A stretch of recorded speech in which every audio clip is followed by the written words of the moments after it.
Saudara-saudari terkasih, saya ingat akan seorang dosen filsafat namanya Romo Anton Baker. Dia mengajarkan kepada kami, pada mahasiswanya, bahwa setiap orang yang masih hidup itu dominannya kebaikan, minimum 60%. Tapi rata-rata di antara kita yang masih hidup ini kebaikannya itu 80%, kejahatannya cuma 20%. Karena kalau kejahatannya dominan, dia mati.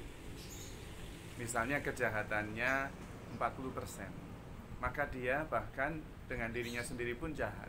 Dia ingin bunuh diri. Maka kita semua, kita bahagia karena kita dominannya itu kebaikan. Ini penting supaya bisa melihat orang lain sebagai orang baik, sebagai orang yang dominannya baik. Dan itu langkah yang bagus untuk memulai sebuah dialog, pembicaraan, rekonsiliasi. Bukti bahwa kita semuanya baik adalah karena Tuhan menanamkan kebaikan di dalam hati setiap orang. Buktinya, setiap orang ingin menjadi lebih baik.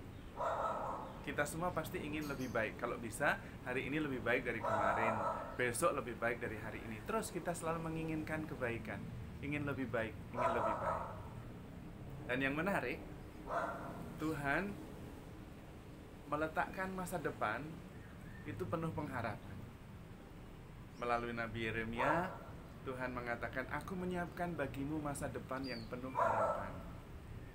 Nah, ini menarik. Menariknya kenapa? Karena kita sudah ditanamkan kebaikan dalam diri kita. Kita menghendaki sesuatu lebih baik dan disediakan masa depan yang baik. Lebih baiknya lagi, dalam perjalanan menuju kepada masa depan yang lebih baik, dengan niat yang ingin menjadi lebih baik, Tuhan menemani dengan Roh Kudus-Nya, membimbing dengan ajaran-ajarannya.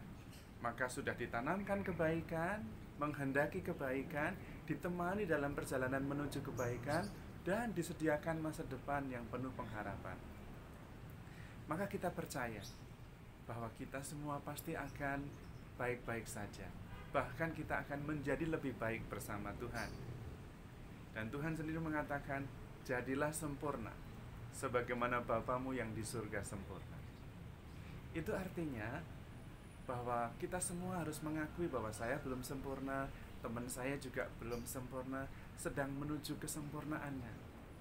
Maka fokus pada meningkatkan kebaikan masing-masing yang sudah ditanamkan Tuhan.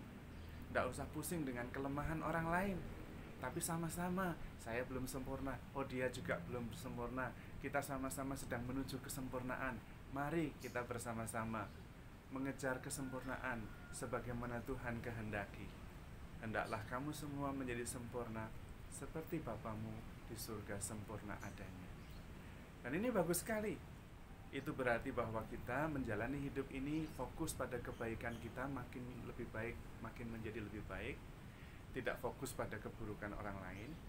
Yang kedua, kita sadar bahwa kita sama-sama belum sempurna. Saya belum sempurna, dia belum sempurna. Menjalani ini lebih ringan, menjalani hidup ini lebih ringan. Sedang bersama-sama menuju kesempurnaan.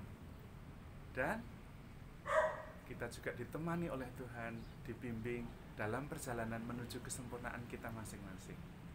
Maka jalanilah hidup ini dengan sikap kerendahan hati bahwa saya belum sempurna, saudara saya juga belum sempurna, tidak perlu menghakimi, tapi sama-sama saling menolong.